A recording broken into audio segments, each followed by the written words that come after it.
게리 토마스가 쓴 사랑과 행복 그 이상의 결혼 이야기라는 책에 보면요, 미국의 링컨 대통령과 그 아내에 대한 이야기가 나옵니다. 매해 이렇게 여론조사를 하면 대통령의 그 성취도 이런 거 조사를 하겠죠. 그러면 이 링컨 대통령이 늘 상위에 이게 랭크가 됩니다. 잘했다는 거죠. 어떤 역사가들은 그런 이야기를 합니다. 미국 역사상 가장 위대한 정치가가 링컨 대통령이다, 이렇게 말하는 사람도 있어요. 그런 반면에 링컨의 아내였던 메리 토드는 1986년 이 여론조사에서 최악의 영부인으로 꽂힙니다. 최악의 악처가 최고의 대통령을 만들어냈다, 이런 가설을 말하려고 그 책에 이제 써놓은 거예요. 우리가 잘 알다시피 소크라테스의 아내 크산티페는 악처라는 게 너무나 잘 알려져 있잖아요. 자, 이 가설에 의하면 여러분이 성공하지 못한 것은 지금 여러분의 아내가 너무나 좋아서 그렇습니다. 동의하십니까? 그러면 그 좋은 아내에게 감사해야 될까요? 아니면 너무 좋아서 내 성공을 방해한 아내를 미워해야 될까요? 뭐가 맞습니까? 시간이 갈수록 예수님과 유대 종교 지도자들의 관계가 골이 깊어졌습니다. 예수님은 병자들을 고치시고 가난한 사람들을 먹이시고 귀신 들린 사람들에게 귀신을 쫓아내시면서 새로운 삶을 살게 해주셨어요. 죄인 취급당하고 있던 세리와 죄인들까지 그 마음을 위로해 주시면서 사람들이 예수님을 통해서 굉장히 위로를 받았습니다. 이 유대 지도자들이 진짜 유대인들의 지도자라면 예수님께 감사해야 되잖아요. 자기들의 백성을 먹이고 또 위로해주고 또 묶인 데서 풀어주면 너무너무 감사하고 예수님과 함께 그 일을 같이 해야 되는 게 그게 진짜 지도자의 모습이잖아요. 그런데 종교 지도자들은 이런 예수님의 행동이 못마땅했습니다. 왜냐하면 자기들의 권위를 위협하고 백성들의 마음을 다 빼앗아 간다고 생각했기 때문에 그래요. 처음에는 그래서 예수님을 거짓 선지자로 몰았습니다. 이건 하나님의 선지자가 아니다, 이렇게 사람들에게 막 소문을 냈죠. 그것도 안 돼서 귀신 들려서 지금 병을 고치는 거야, 귀신의 능력으로 병을 고치는 거야, 그러니까 따라가면 안 돼, 이렇게 모함도 했습니다. 그래도 안 됐어요. 그러니까 모세의 율법을 들고 나왔습니다. 저 예수님은 모세의 율법을 정면으로 어기고 있기 때문에 저 사람은 거짓 선지자야, 이렇게 해서 잡아들여서 입을 막아버리려고 그랬어요. 그런데 종교 지도자들의 모든 계획이 번번이 실패했어요. 이런 와중에 엄청난 사건이 하나 터져버렸습니다. 이런 긴장 속에 있다가 엄청난 사건이 터졌는데 그게 뭐냐면 예수님이 죽은 나사로를 살려버린 거예요. 그것도 죽어서 사흘이 지나고 무덤 속에 갇혀서 시체까지 썩어버린 그 나사로를 살려낸 거예요. 이건요, 종교 지도자들에게 충격을 안겨줬어요. 기적을 행하고 좀 대단한 일을 하는 건 뭔가 될 수 있겠는데 죽은 사람을 살려내버리니까 이제 감당할 수가 없는 상황이 되어버린 거죠. 그래서 사람들이 엘리야가 환생했다, 이렇게 이야기하고요, 모세가 다시 살아났다, 이렇게 이야기하고 세례 요한이 다시 살아난 거다, 지금 난리가 난 거죠. 예수님을 이대로 두었다라는 백성들의 마음이 다 예수님께 넘어가 버릴 것 같은 이 위기감이 느껴진 거예요. 그래서 이때부터 이 종교 지도자들이 예수님을 잡으려고 하던 그 계획을 비공개에서 공개로 전환시켜 버립니다. 이제 완전히 대놓고 잡겠다라는 거예요. 이번에 못 잡으면 자기들이 죽는다는 절박감이 찾아온 거예요. 더 이상 놔두면 우리가 다 망한다, 우리가 다 죽는다, 이 절박감이 찾아온 거예요. 그래서 요한복음 11장 57절에 보면요, 우리 같이 읽겠습니다. 시작. 이는 대제사장들과 바리새인들이 누구든지 예수 있는 곳을 알거든 신고하여 잡게 하라 명령하였습니다. 이거 뭐예요? 공개 수배를 한 거예요. 공개 수배 명단을 발표를 하고 예루살렘에 다 방이 붙었겠죠. 예수님을 보고 신고하는 사람은 보상해 주겠다, 이런 게 아마 붙었을 거예요. 지금 종교 지도자들은 예수님과 전면전을 선언한 거예요. 자기가 잡지 못하면 자기가 죽는 이 상황에 지금 몰려있다고 생각한 거예요. 이런 상태에서 예수님이 방문한 곳이 베다니에 있는 나사로의 집입니다. 오늘 본문이 그 본문이에요. 그 상황 속에서 일어나는 일이에요. 자, 1절을 같이 한번 볼까요? 1절 같이 읽겠습니다. 시작. 6월절 엿새 전에 예수께서 베다니에 이르시니 이곳은 예수께서 죽은 자 가운데서 살리신 나사로가 있는 곳이라. 자, 이 6월절 엿새 전이라는 건 뭐냐면 예수님이 잡히시기 6일 전 이런 이야기입니다. 예수님은 이번 6월절에 예루살렘에 올라가면 대제사장들 손에 잡혀서 죽을 거라는 사실을 이미 알고 계셨습니다. 이 6월절이 나의 마지막 6월절이라는 사실을 너무나 잘 알았어요. 그럼에도 불구하고 예수님을 그걸 피하지 않고 예루살렘으로 6월절을 보내기 위해서 올라갔습니다. 그것도 공개적으로. 지난주 제가 설교할 때 초막절 올라갈 때는 몰래 올라갔다 그랬잖아요. 이제는 아예 공개적으로 올라갑니다. 이런 상황이 다 펼쳐져 있는데도 불구하고 공개적으로 예루살렘에 올라가서 나귀를 타고 입성해버리잖아요. 다 보는 데서 입성해버리잖아요. 여러분, 이런 상황이니까 예수님이 예루살렘으로 올라가는 내내 마음이 어떻겠어요? 괴롭고 무섭고 복잡한 거예요. 예수님이니까 괜찮겠지? 아니에요. 예수님도 너무너무 괴로운, 이게 마지막 길인데, 가면 잡히는데, 가면 죽는데, 피하고 싶은데 올라가야 되는 그 길이 얼마나 두렵고 외롭고 괴롭고 힘들었겠어요. 마가복음 10장 32절 한번 볼까요? 같이 읽겠습니다. 시작. 예루살렘으로 올라가는 길에 예수께서 그들의 앞서 가시는데 그들이 놀라고 따르는 자들은 두려워하더라. 이에 다시 12제자를 데리시고 자기가 당할 일을 말씀하여 이르시되. 자, 예수님이 올라가는데 표정이 너무 굳었어요. 앞에 가시는데 감히 제자들이 옆에 가지를 못하는 거예요. 말을 못 붙이는 거예요. 너무 이 표정이 심각하니까. 여러분, 예수님의 이 괴롭고 복잡하고 두려운 마음이 표정으로 다 드러난 거예요. 얼마나 외롭고 괴롭고 힘들었으면. 그래서 제자들에게 한번 말을 해봅니다. 올라가면 내가 잡혀서 죽을 거다. 근데 제자들은 끄떡도 안 하거든요. 그 말을 듣고 제자들은 자기들 중에 누가 크냐, 예루살렘에 올라가면 내가 네 옆자리냐, 내가 오른쪽이냐, 네가 오른쪽이냐, 이 이야기를 하시고 난 뒤에 제자들이 그랬다는 거예요.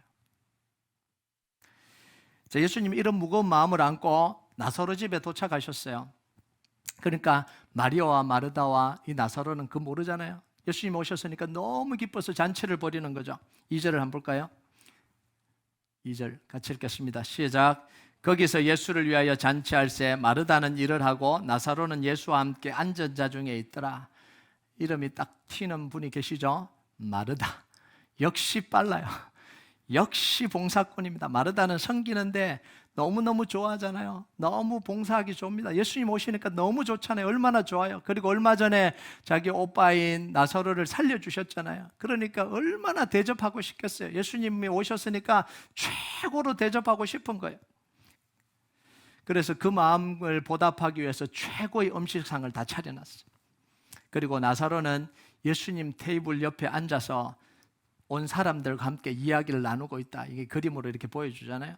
자, 그러면 마리아는 어디 있을까요? 자, 마르다는 지금 음식을 다 준비하고 나사로는 지금 사람들하고 이야기하고 마리아는 어디냐는 거예요. 성경은 늘 이 마리아의 행동에 관심을 가지고 있어요. 마리아만 등장하면 성경은 이 마리아에게 모든 포커스를 맞춥니다. 영화로 보면 카메라 앵글을 나사로하고 마르다는 그냥 쑥 훑고 지나가요. 그런데 마리아가 등장하면 줌인 합니다. 포커스에서 딱 다 비춰줘요. 잔치할 때도 그렇고요. 나사로를 살리는 그 기사가 있을 때도 마리아의 그 말과 마리아의 행동을 다 포커스에서 보여줘요. 왜? 그만큼 중요하다는 거죠. 3절을 한번 볼까요? 같이 읽겠습니다. 시작. 마리아는 지극히 비싼 향유 곧 순전한 나드 한 근을 가져다가 예수의 발에 붓고 자기 머리털로 그의 발을 닦으니 향유 냄새가 집에 가득하더라. 자, 분주하게 사람들이 잔치하고 음식을 먹고 있는 사이에 갑자기 마리아가 어디론가 사라지더니 향유병 하나를 들고 등장을 했습니다. 무슨 병이라고요? 순전한 나드 한 근이 담긴 아주 비싼 향유병입니다. 가룟 유다가 그 병을 보는 즉시 뭐라고 이야기해요? 저거 300데나리온짜리. 너무나 잘 알고 있는 향유, 너무나 잘 알고 있는 비싼 향유였다는 거예요. 여러분, 여자분들은 알잖아요. 누군가 명품 가방을 하나 메고 오면 얼마짜리? 바로 나오잖아요. 견적이. 말도 안 해줬는데 바로 나오잖아요.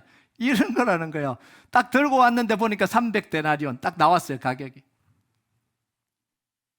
이 향유는요, 마리아가 소중히 간직해 오던 겁니다. 주로 이 시대에 이 여인들이 결혼식을 위해서, 일생에 한 번 있는 결혼식을 위해서 간직해 두던 향유가 바로 이 나드 향이에요.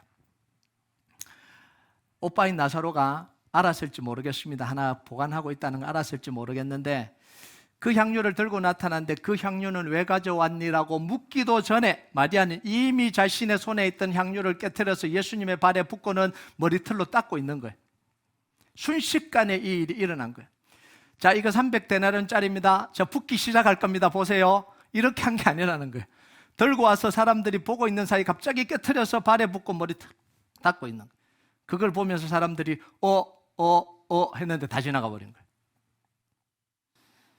여러분, 음식 냄새로 가득 찼던 이 집이 이제 향수 냄새로 완전히 다 뒤집어 버렸어요.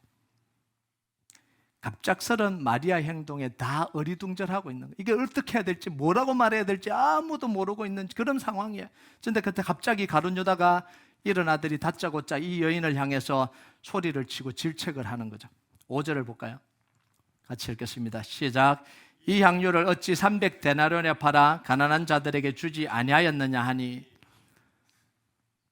가룟 유다가 화가 난 거예요. 그 모습을 보고 있다가. 300데나리온은요, 이 시대에 적은 액수가 아니에요. 오늘날도 적은 액수는 아닙니다. 이 당시 노동자들의 하루 일당이 한 데나리온이거든요. 그러면 300데나리온이면 1년치 연봉입니다. 자, 오늘날도 1년치 연봉은 이게 작은 게 아니잖아요.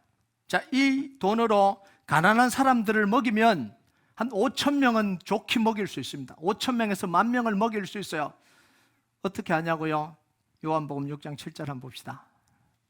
요한복음 6장 7절 시작. 빌립이 대답하되 각 사람으로 조금씩 받게 할지라도 200데나리온의 떡이 부족하리이다. 예수님이 오병이어 기적을 행하시기 전에 빌립에게 묻습니다. 이 사람들 다 먹이려면 어떻게 해야 되냐? 그러니까 뭐라고 이야기해요? 조금씩 떡을 받게 하면 한 200데나리온을 해도 부족할 겁니다. 그럼 300데나리온이면 5천 명은 다 먹이고도 남는다라는 이야기죠. 자, 가룟 유다의 요점이 뭐예요? 이런 거예요. 이 큰 돈을 한 사람에게 다 써버릴 수 있냐라는 거예요. 이 큰 돈을, 지금 밖에는 굶주려 죽고 배고픈 사람들이 많은데 이 큰 돈을 한 사람에게 부어버릴 수 있냐라는 거예요. 그것도 머리도 아니고 발에. 충분히 설득력 있는 이야기 아닙니까? 가룟 유다가 지금 향유를 부은 이 마리아에게 화를 내고 있는데, 진짜 마리아에게 화를 내고 있을까요? 아니면 누구에게 화를 내고 있을까요?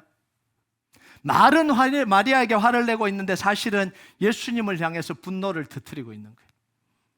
집에서 가끔씩 보는 장면이죠. 애를 화를 내고 있는데 애 들으라고 하는 게 아니고 남편 들으라고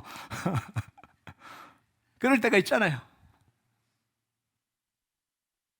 부자를 향해서 쓴소리치고 쓴소리를 내뱉고 가난한 사람들을 위한다고 하는 예수님이 300데나리온을 어떻게 자기만을 위해서 쓸 수 있냐라는 거예요. 예수님 너무한 거 아니냐라는 거죠.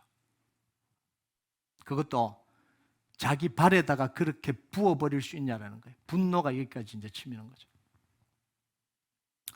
자, 근데 6절에 보면 가룟 유다의 본심이 나와요. 다행히 알려줍니다. 가룟 유다가 무슨 마음인지 알려줘요. 6절 같이 읽겠습니다. 시작. 이렇게 말하면 가난한 자들을 생각함이 아니요 그는 도둑이라 돈깨를 맞고 거기에 넣는 것을 훔쳐감이로다. 지금 가난한 사람들을 위한다라고 내뱉고 있지만 가룟 유다가 원래 하고 싶어. 왜 화가 난 거예요? 저거 300데나리온 팔아서 딱 나한테 주면 100데나리온은 내가 떼먹을 수 있는데 아깝다. 이런 거예요.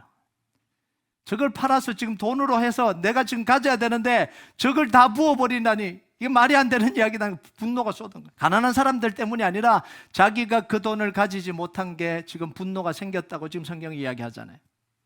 정작 자신은 가난한 사람을 위해서 한 푼도 내놓지 않으면서 다른 사람을 위해서 분노를 쏟아붓는 이중적인 모습을 보여주는 거죠. 여러분, 이게 가룟 유다가 이렇다 그러면서 우리가 마음껏 비난할 수 있나요? 우리 속에도 이런 마음이 있잖아요. 저는 이 본문을 읽으면서도 내 속에도 이런 마음이 있다는 걸 알게 됩니다. 이중적인 모습이잖아요. 나는 내놓지 않으면서, 나는 헌신하지 않으면서 다른 사람을 향해서 질책하고 다른 사람을 향해서 욕하고 이런 모습들이 다 우리 안에 있는 거예요. 이 가룟 유다의 모습이 우리의 모습이잖아요. 자, 궁금한 건요, 이런 거예요. 좋아요. 가룟 유다는 나쁜 사람이라고 칩시다. 도둑놈이라고 칩시다. 그러면 여전히 예수님의 행동은 이해가 안 되잖아요. 가룟 유다가 나쁜 놈이야 그렇게 하더라도 300데나리온을 발에 부어버린 이 사건은 어떻게 이해를 할 거냐는 거예요.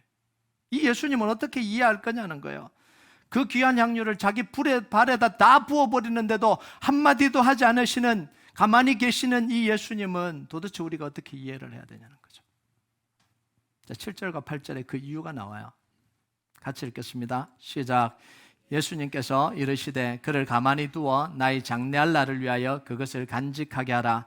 가난한 자들은 항상 너희와 함께 있거니와 나는 항상 있지 아니하리라 하시니라. 예수님이 마리아의 행동을 뭐라고 하시는 거예요? 나의 장래를 위해서 그 일을 했다, 이렇게 이야기합니다. 나의 죽음을 준비하기 위해서 향유를 부었다, 이렇게 말씀하셔요. 자, 이게 무슨 말일까요? 이해가 또 잘 안 되죠. 예수님은 우리의 죄를 대신 지고 십자가로 가고 계신 속죄의 어린 양입니다. 이게 유월절이잖아요. 유월절 어린 양. 어린 양이 백성들의 죄를 지고 제단에서 불태워지듯이 예수님은 우리의 모든 죄를 지고 십자가에서 피 흘려 제물 되시기 위해서 지금 십자가로 가는 길이잖아요. 자, 그런데 이 속죄 양을 드릴 때요, 어린 양을 드릴 때, 제물을 드릴 때 더 향기를 좋게 하기 위해서 포도주나 곡주를, 이 곡물로 만든 이 술을 함께 붓습니다. 이걸 뭐라고 이야기하냐면 전제다, 이렇게 이야기해요. 여러분 읽어보셨죠? 전제. 여러 가지 제사가 있는데 번제, 소제, 화목제, 속죄제, 속건제, 이거는 제사의 저거고요. 제사를 드리는 방법이 있어요. 제사의 형태들이고 제사를 드리는 방법이 있습니다. 요제, 거제, 이 전제, 이거는 드릴 때 하는 방법입니다.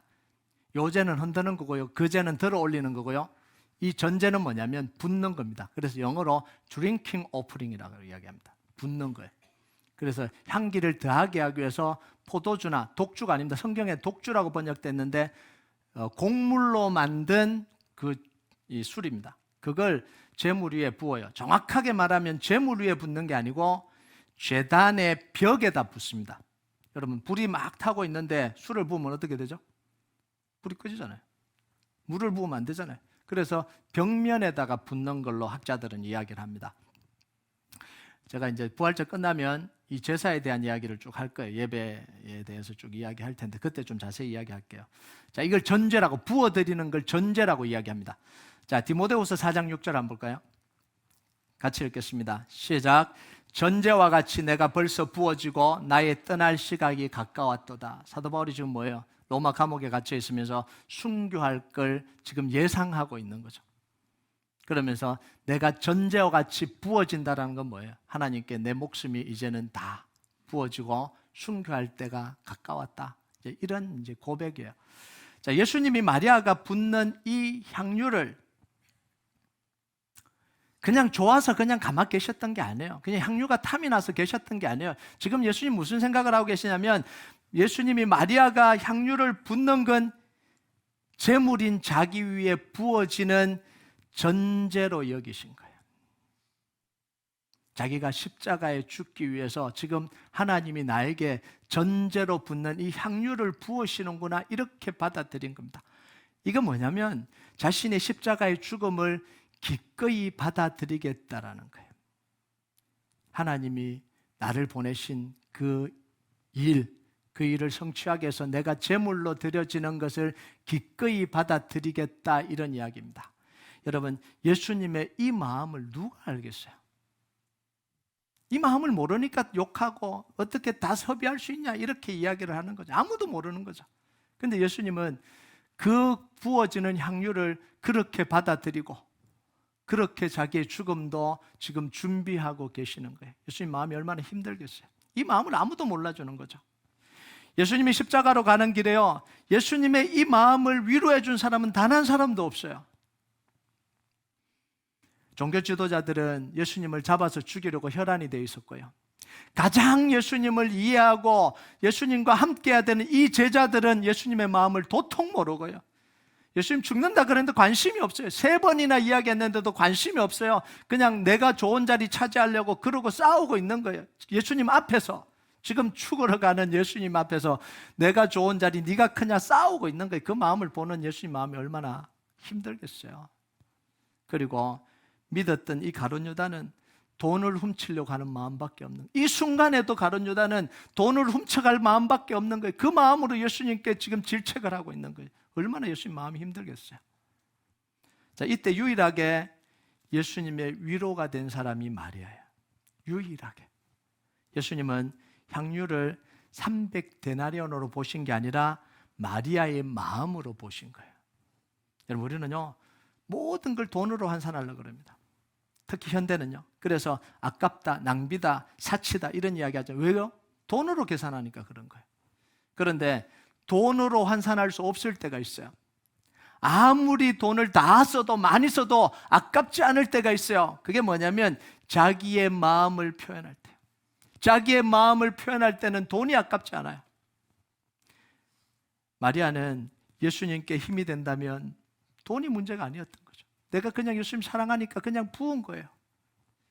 정작 마리아는 하나도 아까워하지 않는데 주변 사람들이 아까워하면서 마리아를 책망해요. 참 웃긴 아이러니한 상황 아니에요?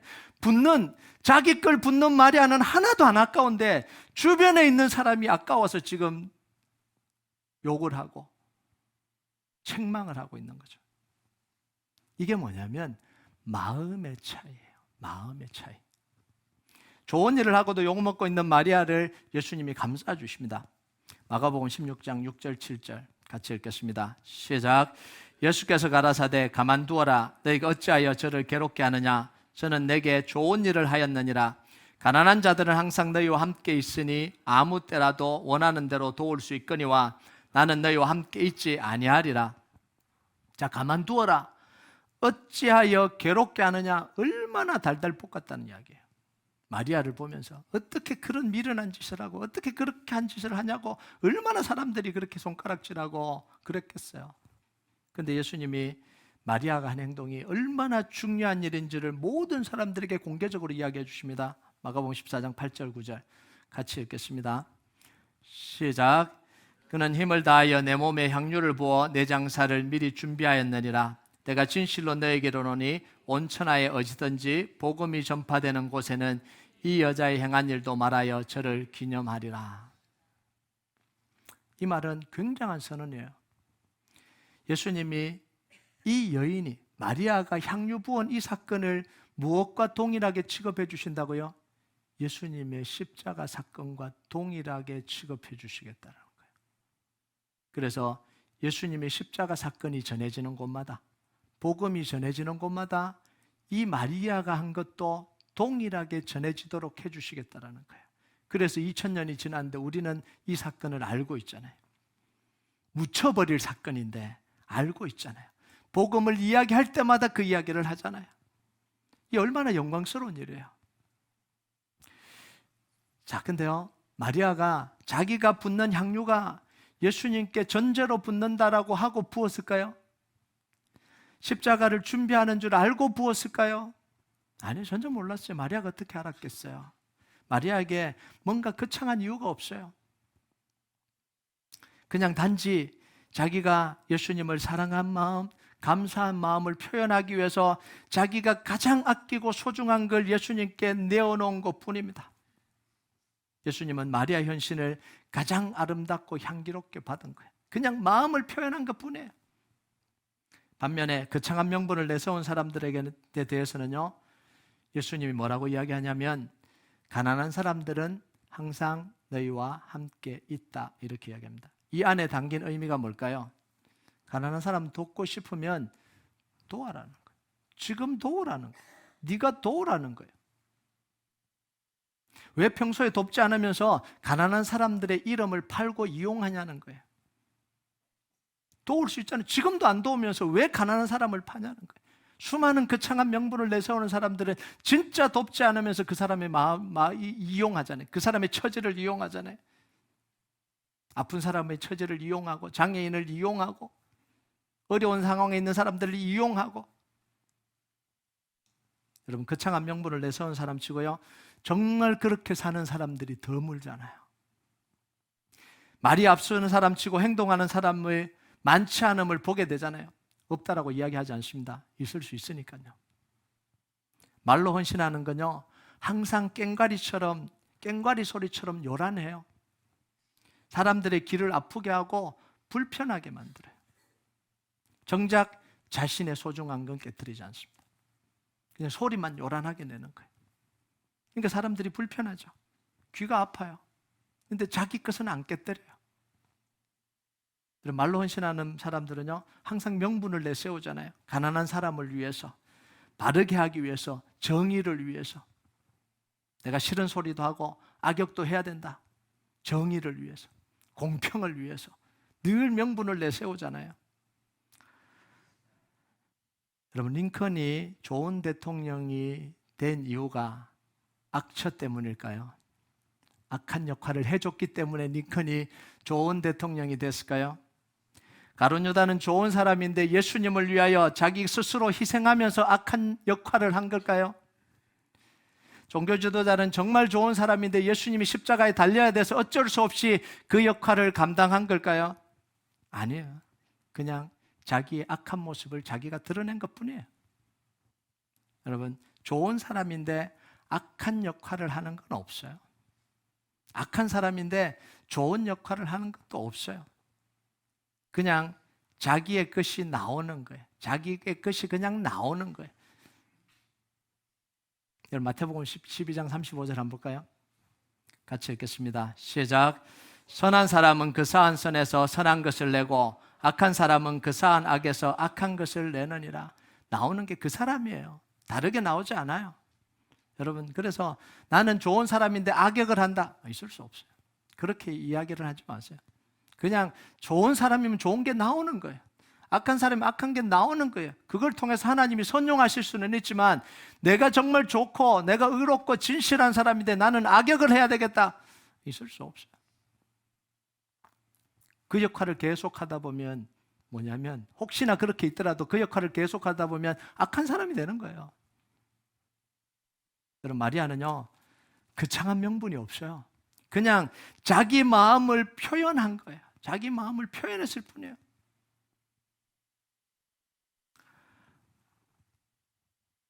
옥합을 들고 와서, 자, 이거 나 옥합 있는데 이게 300데나리온짜리를 알지? 나 지금부터 깨트릴 거야. 예수님 아무도 안 챙기네. 나 혼자 챙길 거야. 붙지 않는다라는 거예요. 그게 마리아가 아니라는 거죠. 그냥 내가 드리고 싶어서, 내가 하고 싶어서. 거창한 명분이 필요 없어요. 내가 사랑하는데, 내가 감사한데, 내가 그냥 하나님께 드리고 싶은데 뭐 명분이 필요합니까? 그냥 한 거예요. 그냥 자기의 소중한 걸 깨트려서 그냥 헌신한 거예요. 향유 냄새가 온 집안에 가득해요. 이 마리아의 헌신이 향유 같은 헌신입니다. 꽹과리 같은 헌신이 아니라 향유 같은 헌신을 하는 거예요. 그러니까 모든 좋은 향이 스며들잖아요. 모든 사람들에게 그 향기가 다 스며들잖아요. 여러분, 마리아의 향유는요, 예수님의 십자가와 굉장히 많이 닮아 있습니다. 귀한 향유가 보잘것없는 발에 부어지는 것은 이게 낭비잖아요.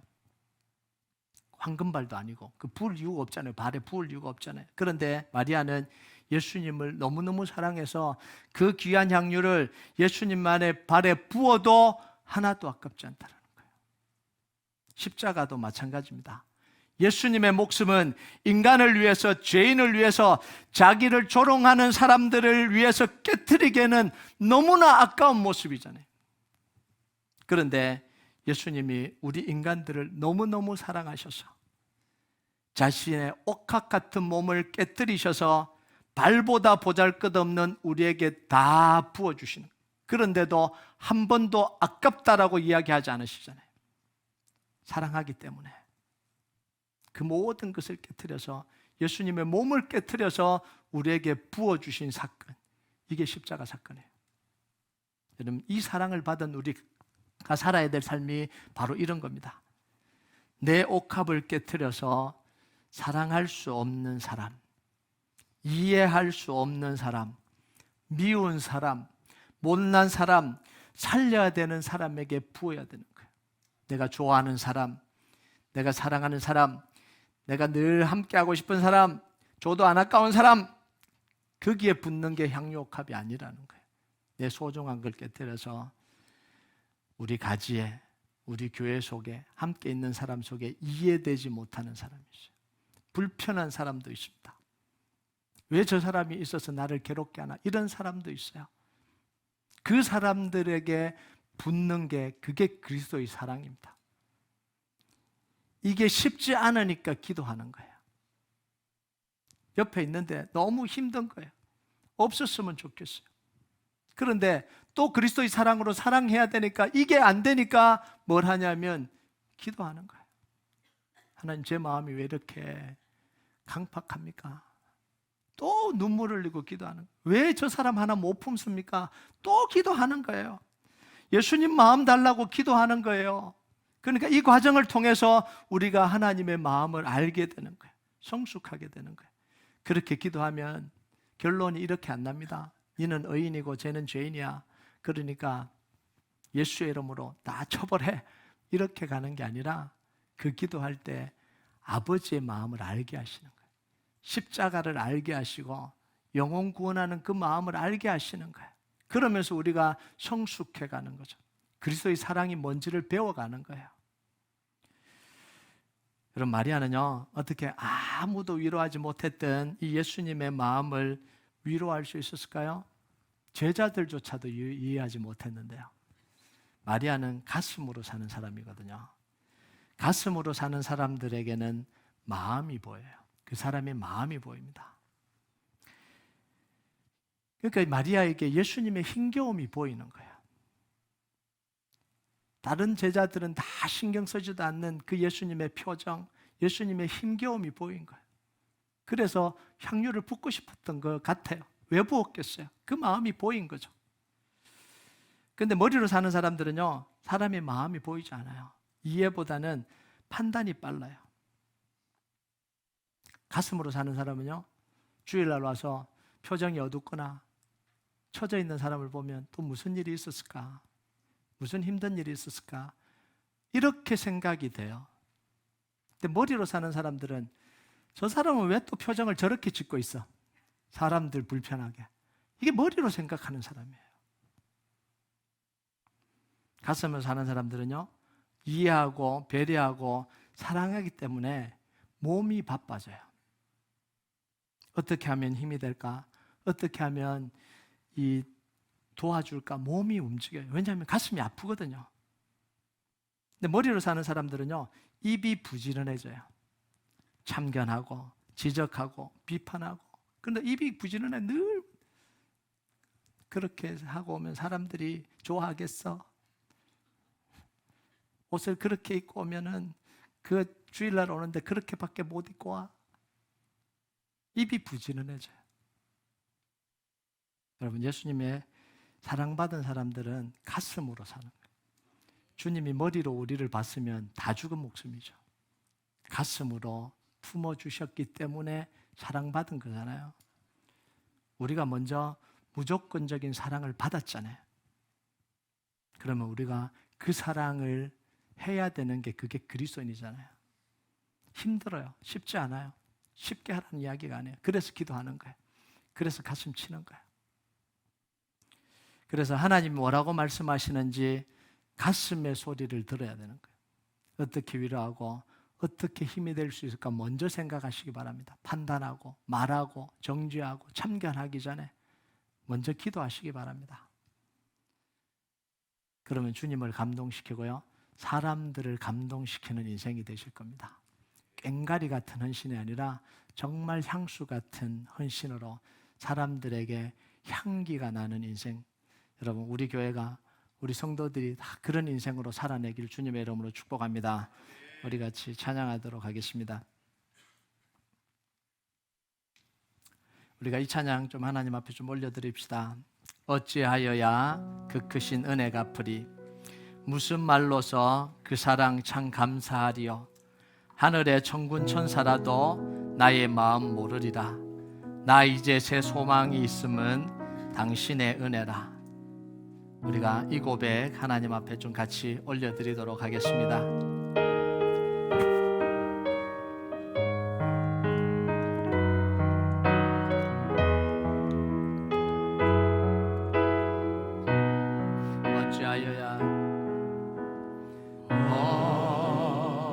어찌하여야 그 크신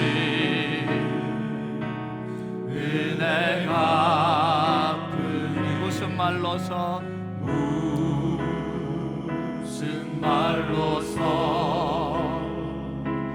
그 사랑 참 감사하. 하늘의 천군 천사라도, 하늘의 천군 천사라도 나의 마음 모르리라. 나 이제 새 소망이 있음은, 나 이제 새 소망이 있음은 당신의 은혜라. 하나님께 영광, 하나님께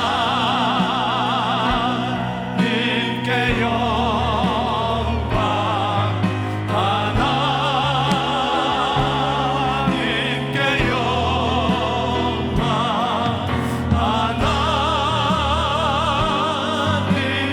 영광. 날 사랑하신 주, 그 피로 날 구하사, 그 피로 날 구하사 죄에서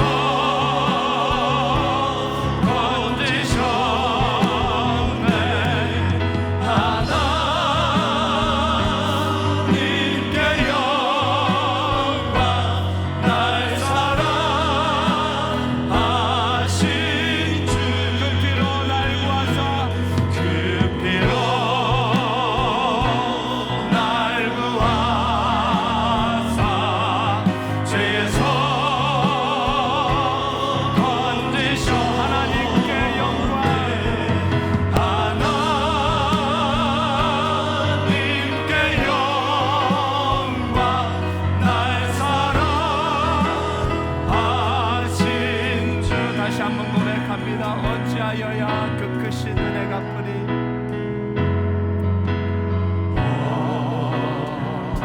어찌하여야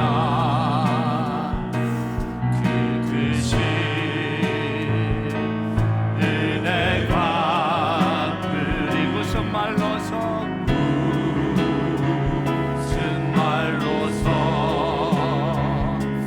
그 사랑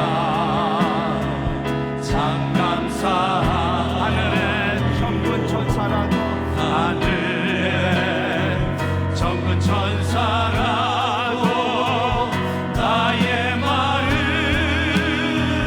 모르리라. 나 이제 새 소망이 있음은 당신의 은. 하나님